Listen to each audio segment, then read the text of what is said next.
un si grand soleil en avance, Dimitri séquestré, un dîner sous tension pour Elisabeth Bastide, épisode du vendredi 10 avril 2026.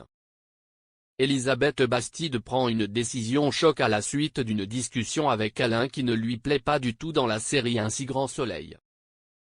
Pendant ce temps, le cauchemar continue pour Dimitri dans l'épisode 1898, proposé le vendredi 10 avril 2026 sur France 3.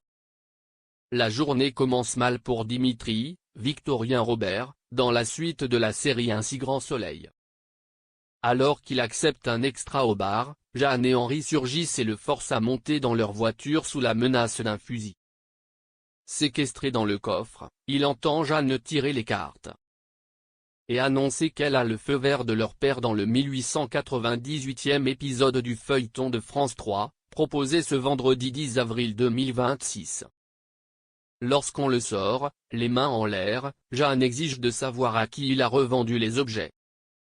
Dimitri assure qu'il a tout cédé à un antiquaire. Furieuse, Jeanne décide de faire le tour des boutiques d'antiquités de la ville. Ce refus choque d'Alix. Sa quête l'amène chez Alix, Nadia Fossier. Prétextant être une collectionneuse de projecteurs Super 8, elle demande à voir l'appareil et réclame les coordonnées de l'acheteur pour le racheter. Alix refuse de communiquer ces informations. Plus tard, Marc, César Méric, invite Kira et Paloma pour le visionnage du film retrouvé dans le projecteur. Les premières images montrent une famille qui pique-nique sur un parking, souriante, puis l'image s'interrompt. Kira, Colline Ramos Pinto, déchante, on est loin du cold case espéré.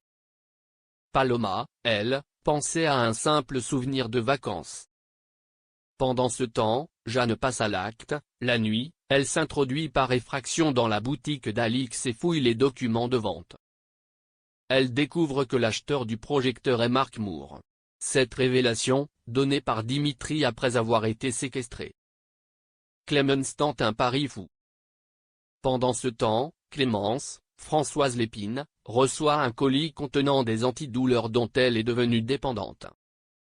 La tension monte à l'hôpital, Claire, Mélanie Maudran, et David s'inquiètent des nouveaux plannings imposés par la direction. David menace d'alerter les syndicats et d'envisager la grève si rien n'est fait.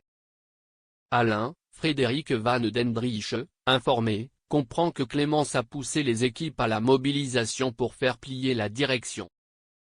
Elle assume, c'est un coup de poker pour préserver les gardes de nuit et les conditions de travail. La direction tente d'apaiser la situation, mais les négociations s'annoncent tendues.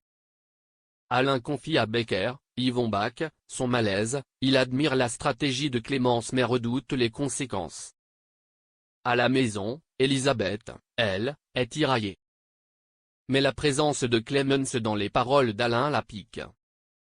Pendant ce dîner sous tension, elle accepte la proposition de Nicolas de boire un verre qu'il lui avait proposé à la sortie de l'enregistrement du podcast.